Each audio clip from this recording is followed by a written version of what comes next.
लक्ष्मण को कि पुष्प ले आओ जनक जी के बाग से, मुझे पूजन करना। जैसे गुरुदेव ने यह आदेश दिया तो श्री राम जी ने समय जाना और पुष्प लेने के लिए जनक जी के पुष्प वाटिका की ओर प्रसन्न मन चल पड़े। तो गोस्वामी जी से प्रश्न किया गया कि जब आपके मर्यादा पुरुषोत्तम श्री राम को गुरु का आदेश है कि जाओ पुष्प ले आओ, मुझे पूजन करना है, तो आपके राम ने कौन से समय को जाना? क्योंकि आप लिखते हैं समय जान, कौन से समय को जान? गोस्वामी जी ये प्रश्न सुन करके चुप रहे, क्योंकि मर्यादा के संत चुप रहे। लेकिन मिथिला के एक संत बैठे थे, उन्होंने कहा हमारे घर की बात है, हमसे पूछो, हम बतावें। गोस्वामी जी को क्या पता हमारे घर की बात? बोले तुम बताओ। तो मिथिला के एक संत ने कहा कि देखो भैया, कल जब श्री राम जी जनकपुर का दर्शन करने आए थे तो श्री राम जी ने जनकपुर का और जनकपुर वालों का दर्शन किया, और जनकपुर वालों ने श्री राम जी का दर्शन किया। लेकिन जनकपुर के केंद्र में जो बैठी हैं, जिनकी वजह से इतनी लंबी यात्रा करके भगवान मिथिला आए हैं, उन किशोरी जी का दर्शन भगवान को हुआ नहीं, भक्ति महारानी का दर्शन भगवान को हुआ नहीं। तो हृदय में भगवान को बेचैनी, और भगवान ने जो जनकपुर के बालक साथ साथ चल रहे थे, उन बालकों से पूछा, क्योंकि किसी के घर की असली बात पूछनी है तो उनके घर के बच्चों से पूछना चाहिए। बच्चे बड़े भोले होते हैं, बोल जाते हैं। तो उन बालकों से भगवान श्री राम ने पूछा कि भैया एक बात तो बताओ, संपूर्ण जनकपुर के लोगों का आपने हमें दर्शन करा दिया, लेकिन आपके किशोरी जी का तो दर्शन नहीं, क्या किशोरी जी का दर्शन संभव नहीं? तो मिथिला के बालकों ने कहा कि सरकार, हमारी किशोरी जी बहुत मर्यादा में रहती हैं। हमारी किशोरी जी इधर उधर थोड़ा घुमा करती हैं कि ऐसे आपको दर्शन हो जाए। तो क्या बिना किशोरी जी का दर्शन किए बगैर ही हमें अयोध्या वापस लौटना पड़ेगा?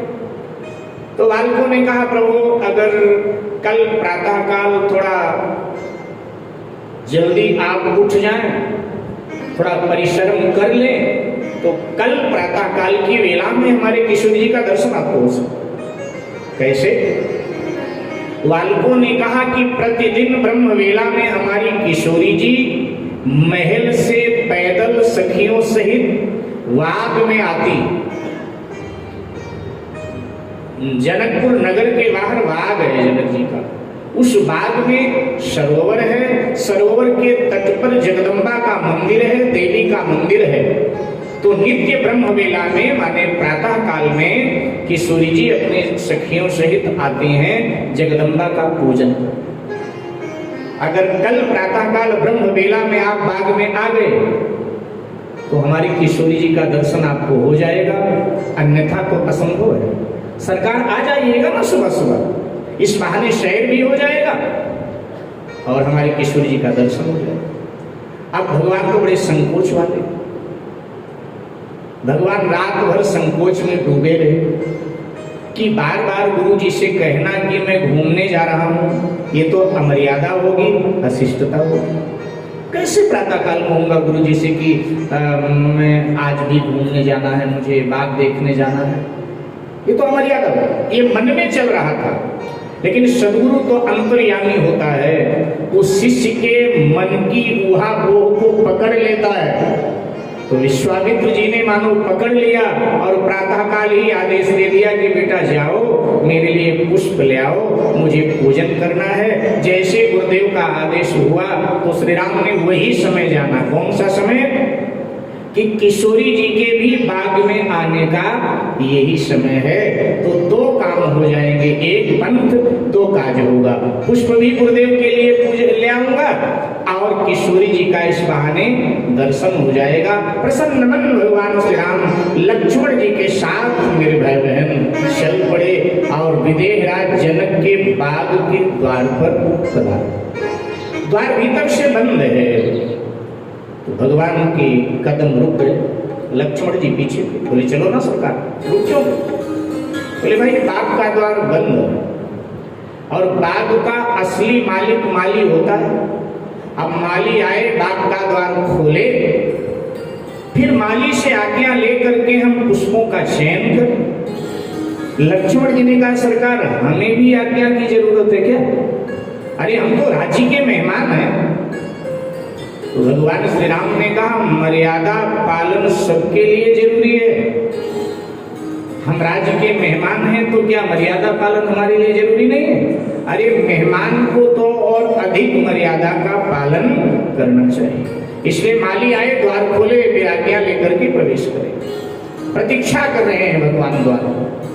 इधर मेरे भाई बहन माली भीतर ही था, द्वार बाहर से बंद नहीं, द्वार भीतर से बंद, माली भीतर ही था। बात क्या? कल जब भगवान जनकपुर का दर्शन करने आए थे तो माली की पत्नी मालन जनकपुर के बाजार में दाल चावल खरीदने गई थी। इसने भगवान का दर्शन किया और दर्शन करके बावरी हो गई और आते ही पति से लड़ गई।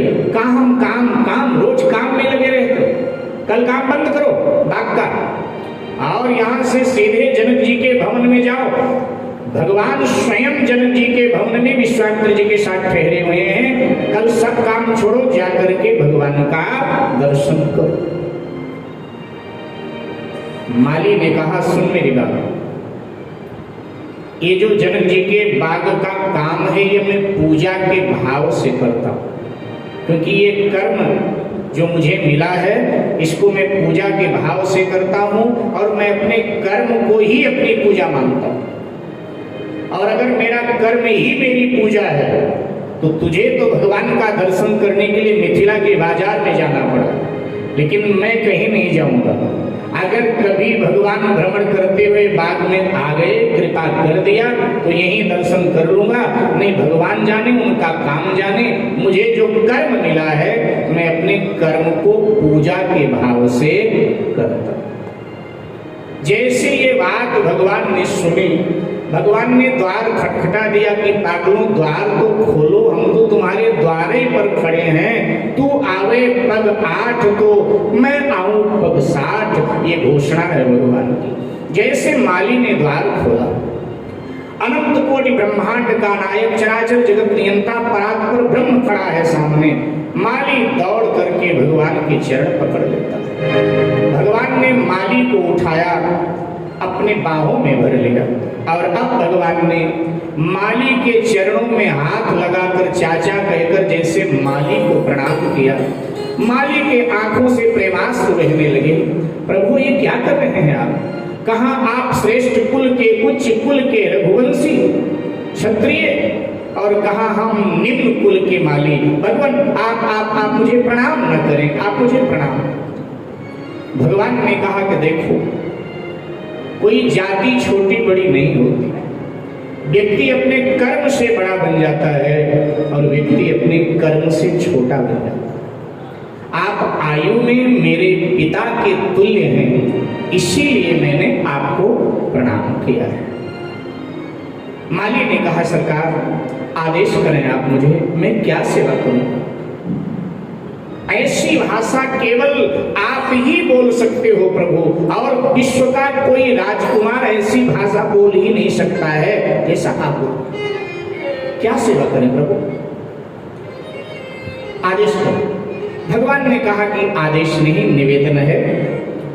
गुरुदेव को पूजा के लिए कुछ पुष्प चाहिए, पुष्प चयन के लिए हमें भेजा है, आप आदेश करें तो हम पुष्पों का चयन कर लेंगे। माली ने कहा कि सरकार ये बाग आपका ही है, आप बैठिए, हम पुष्पों का चयन करके ला देते हैं।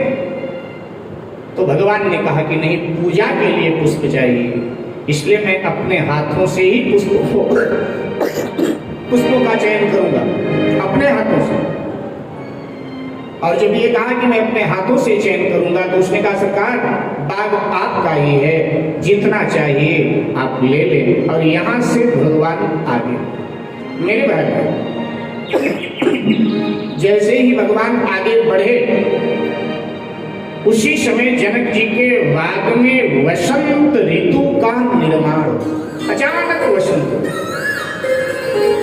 ध्यान देना,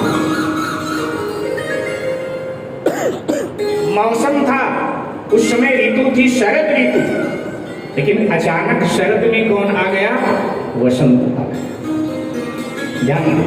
बसंत ऋतुओं का राजा है। मानसकार लिखते कि तहा बसंत ऋतु रही लो भाई, अचानक वसंत आ गया।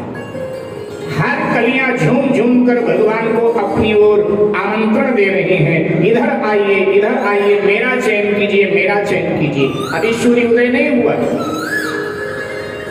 रोज सूर्य को देख करके पुष्प खिलते थे, आज सूर्योदय नहीं हुआ, आज सूर्यवंशी राम को देख करके पुष्प खिलने लगे हैं और सब धन्य होना चाहते हैं, आमंत्रण दे रहे हैं प्रभु इधर आइए, इधर आइए, इधर।